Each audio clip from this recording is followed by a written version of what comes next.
Okay, नहीं। शुकृति जी आपको पता है, बाकी लोगों में से किसको पता है कि हिंदू लग्न कैसे निकालते हैं? हिंदू लग्न बोला आपने, हाँ ठीक ठीक ठीक। और कोई बताएगा शुकृति जी के अलावा कि मुझे पता है?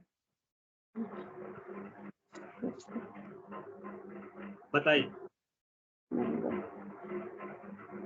और किस किस को पता है कि हिंदू लग्न का क्या महत्व है, हिंदू लग्न कैसे देखी जाती है, कैसे निकाली जाती है? कौन बता सकता है?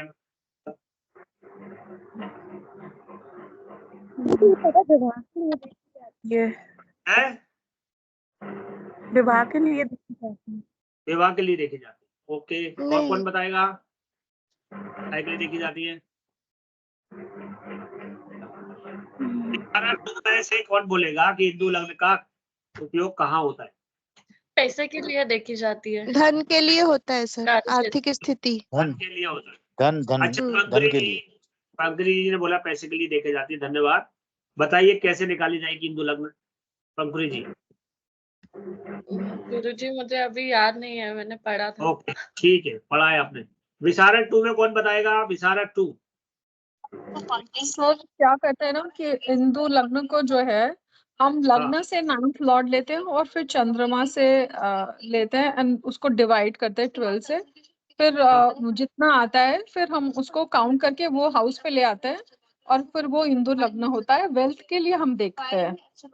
तो मैं मीटिंग में उससे बहुत शॉर्ट में बोल रही हूँ, मीटिंग भी अटेंड कर रही हूँ और यहाँ भी। ओके ओके, ठीक है, धन्यवाद। आपने रूल्स तो एकदम सही बताया है, बस थोड़े से अगर आप, क्योंकि आप मीटिंग में आप अभी ज्यादा बोल नहीं पाएंगी, बाकी लोग इनके अलावा सर बता मैं सकते बता हैं? दूंगी। हाँ, आप मैं बताइए। बताऊंगी सर जी। हाँ, बताइए। सर सातों जो ग्रह है अपने उनके अपनी अपनी कलाएं होती हैं सर, जैसे हाँ, हिंदू सूर्य लग्न की, के लिए।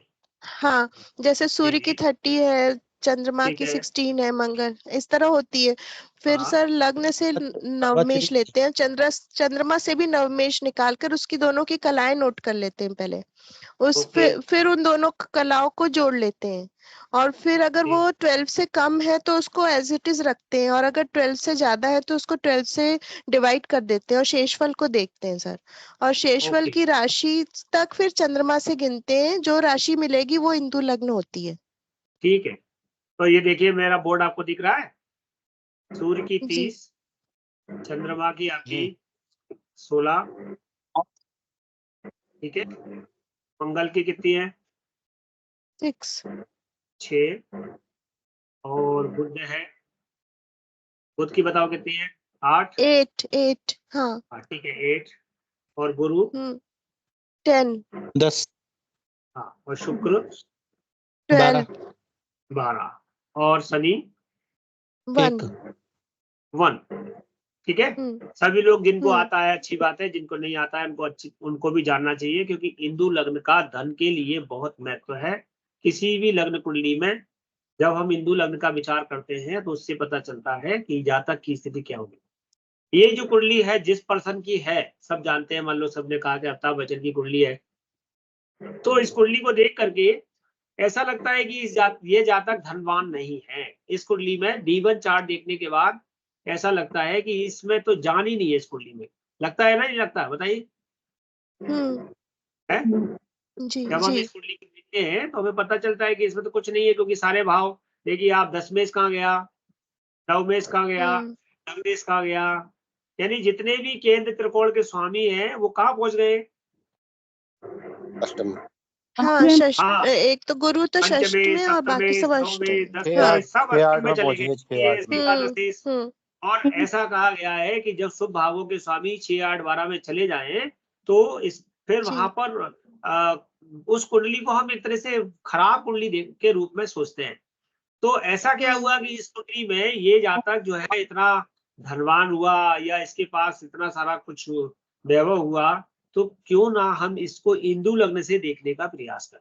ठीक है, तो जैसा कि आपने कहा था कि जन्म लग्न से नवम भाव का स्वामी कौन है और उसके अंक कितने हैं, तो देखिए कौन बताएगा? आप लोग छोड़िए, मैं पूछूंगा। पंकुरी जी आप बताइए, लग्न से नवम भाव कौन सा है? गुरुजी तुला राशि। तुला राशि, उसका स्वामी कौन हो गया? शुक्र। शुक्र हो गया। तो शुक्र को यहाँ पर कितने पॉइंट दिए हैं? 12 कला 12 12 दिए। बारह। ठीक, बिल्कुल। चलिए अब जितेंद्र आप बताओ, चंद्रमा से 9th कौन सा है? चंद्रमा जहाँ बैठा है वहां से नवा भाव कौन सा है? चंद्रमा से नवा है आपका बुध। बुध है। बुध है मतलब चंद्रमा से नवे में मिथुन राशि है, ये बोलते हैं पहले, और जी, उसका जी। स्वामी बुध है। तो बुध। हम देखें कि बुध को कितने नंबर दिए गए हैं? 8 8 तो 12 और 12 प्लस 8 कर दो, बराबर कितना हो गया? 20 20 20 आ गया। तो सूत्र तीसरा नंबर क्या कहता है कि आप लग्न से नवमेश के अंकों को ले लो और चंद्रमा से नवमेश के अंकों को ले लो, दोनों अंकों को जोड़, ठीक है ना? और अगर चंद्रमा और लगन एक ही है तो वो हम बाद में विचार करेंगे, वो भी हम लगा लेंगे कुंडली पे बता देंगे। अगर एक ही है तो एक ही नंबर मिलेगा, ठीक है? अब 2 बार 12 कर देंगे उसको। नहीं 2 बार नहीं करेंगे, 12 से भाग कितना हो गया? 12 से भाग दिया तो एक बार भाग 12 गया, 6 बच्चे एक बार तो हमारा रिमाइंडर कितना बचा? 8 6 8 बचे बचे। 8 8। बचे, हम्म हमारा रिमाइंडर हुआ 8, ठीक है? 8। तो रिमाइंडर जो 8 है उसको चंद्रमा से गिनो, चंद्रमा से 8वें नंबर में नंबर पर कौन सी राशि है? तो आप जैसे ये कुंडली है तो आप देखिए वृषभ ये चंद्रमा यहाँ पर है और यहाँ से 8वां भाव वृषभ है, तो देखिए कुंडली में हिंदू लग्न लिखा हुआ है, इसको बिल्कुल जी हिंदू लग्न लिखा। अब आप हिंदू लग्न को पढ़ेंगे कैसे, पढ़ने का तरीका क्या है? तो अब आप इसको लग्न बना लीजिए। जैसे मैंने कल आपको कुंडली बनाने दिखाने की बात की थी, उसमें एक बात कही थी कि जब भी आप किसी कुंडली को पढ़ते हैं तो उस समय उस कुंडली के बारे में पढ़ते समय आपको इस बात को ध्यान रखना है कि हर भाव को ही लग्न बना लो, जिस भाव को पढ़ रहे हैं आप उसे लग्न मानो। तो हिंदू लग्न का 11वें भाव का स्वामी कौन हुआ? हिंदू लगन के 11वें भाव का हम्म, बिल्कुल बिल्कुल क्या है? गुरु गुरु गुरु बृहस्पति। गुरु हुआ, ठीक है। बृहस्पति। संजय जी है क्लास में? कौन कौन है जरा मुझे हाँ तो सर, दिखते हैं। है, ठीक है, मैं हूँ सर। है। बहुत लोग हैं, जैसे तो 19 लोग हैं। नैनी जी भी है, शकुंतला जी भी है। हाँ ठीक है, चलिए। तो हिंदू लग्न से 11वें भाव के स्वामी का विचार करेंगे। तो 11वें भाव का स्वामी क्यों करेंगे हिंदू लग्न से 11वें भाव का स्वामी? क्योंकि हिंदू लग्न के 11वें भाव का स्वामी आय हो गया। हाँ, वो लाभ। लाभ हो गया, लाभ हाँ, का भाव। अगर लावेश हो गया तो लावेश की बात करेंगे। जैसे लग्न का लावेश यहाँ पर गुरु है, लेकिन वो कहा गया लग्न का लावेश 6ठे भाव में गया है, तो कहीं ना कहीं लग्न के लावेश की मृत्यु हो गई, लग्न के लावेश की मृत्यु हो गई। क्यों हो गई? क्योंकि एकादश से वो कौन से भाव में चला गया? 8वें में। 8वें में। 8वें में हाँ मतलब 8वें में। हाँ 8वें हो। हाँ 8वें में चला। बात एक कैसे हो गई भाई? 11वें भाव से 8वां भाव है, 8वां भाव काय का है? लग्न से 8वां मृत्यु का होता है। मृत्यु हर भाव का 8वां भाव उसकी मृत्यु होता है या उसकी आयु के विषय में जाना जाता है, ठीक है? तो यहाँ पर वो खराब दिख रहा था और सारे ग्रह भी हमारे अष्टम में जा रहे हैं, तो हमने यहाँ पर हिंदू लग्न का प्रयोग करके देखा है कि एकादशेश बृहस्पति जो है वो कहाँ बैठा है? लग्न से तीसरे भाव में बैठा है, लग्न से हिंदू लग्न से तीसरे भाव में बैठा है। और जब लग्न से तीसरे भाव में बैठा है और वो भी उच्च का होकर के बैठा है, बिल्कुल उच्च के हैं, ठीक है? और अपने घर से वो नवी दृष्टि कहाँ डालेगा, कोई बता सकता है?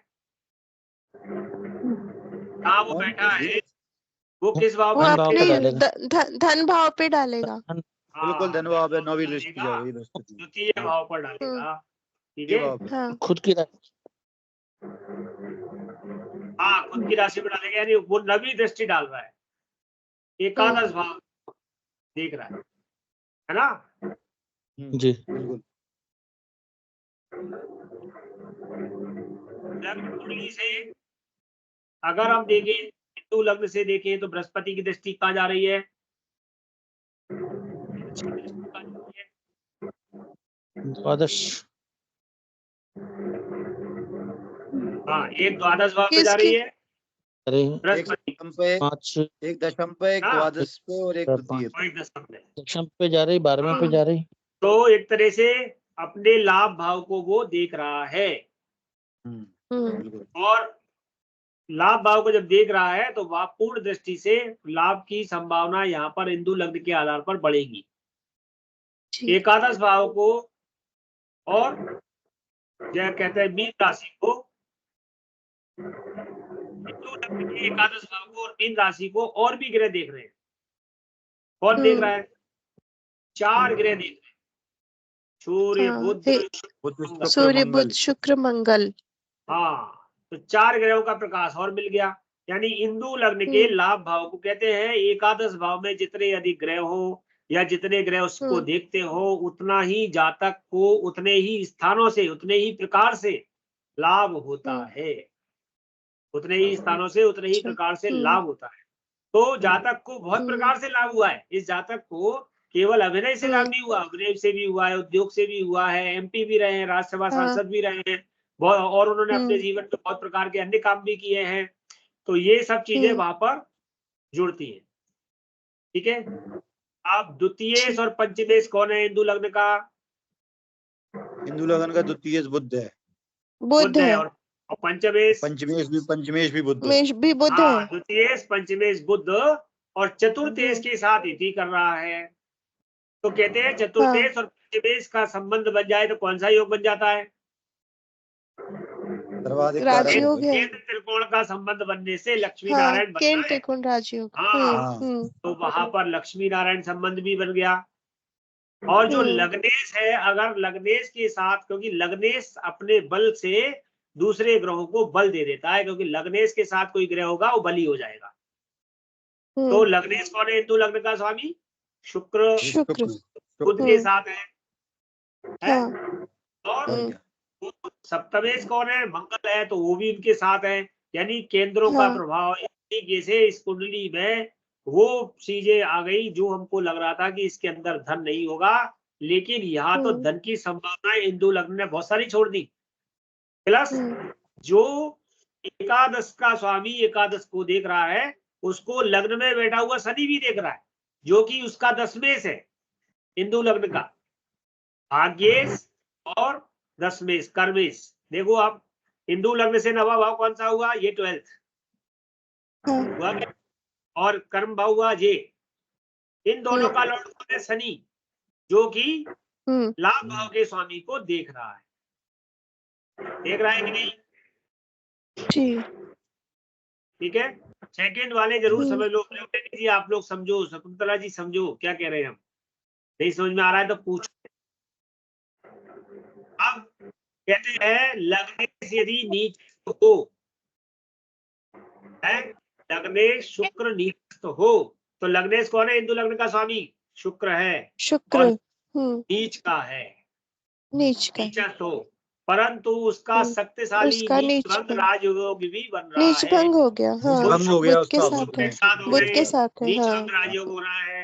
हाँ। एक और बात कही गई है, षष्ठी का नीचस्थ होना लक्ष्मी के आगमन का द्वार खोलता है। अगर छठे भाव, अब चाहे D1 में लगाओ इसको, चाहे आप इसको हिंदू लग्न में लगाओ, अगर षष्ठेश नीचस्थ है, षष्ठ भाव का स्वामी नीच है, नीचस्थ है, तो निश्चित ही जातक के पास लक्ष्मी आएगी। अच्छा, हाँ, ये सूत्र है शास्त्रों का। तो शुक्र अपने यहाँ पर अष्टम भाव में नीचस्थ होकर के बैठा है, इसके कारण भी हम यहाँ ये बात कह सकते हैं कि ये द्वार खुल, और योग कारक शनि वहां पर देख रहा है कि नहीं देख रहा? इस तरीके से हाँ, इस जातक की व्याख्या हम इस प्रकार से कर सकते हैं। अब चंद्रमा कौन सा योग बना रहा है इस कुंडली में? तो लग्न से चंद्रमा कौन से में चला गया? हिंदू लग्न से। आप इस लग्न को घुमा के देखिए, जिन लोगों को थोड़ा समझ में कम आ रहा हो, तो आप हिंदू लग्न को लग्न मान के फिर देखिए, है ना? छठवे चले गए। छठवें में चले छठवा गए। चला। हाँ, तो हम्म। छठे, 8वें, 12वें के स्वामी अगर 6, 8, 12 में ही बैठ जाए या हम्म। संबंध बना ले तो वो हाँ, कौन सा योग बना लेते हैं?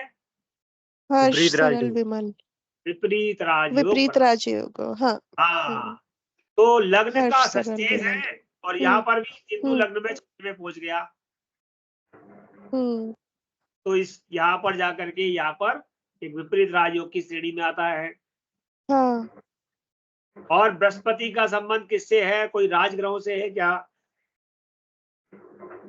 अगर बृहस्पति का संबंध कुंडली में सूर्य की राशि में हो या चंद्रमा के नमाज में युति आदि के साथ हो तो भी ये संबंध बनता है। अब इसकी अपन नमाज कुंडली बनाई तो अपने को वो पता चल जाएगा।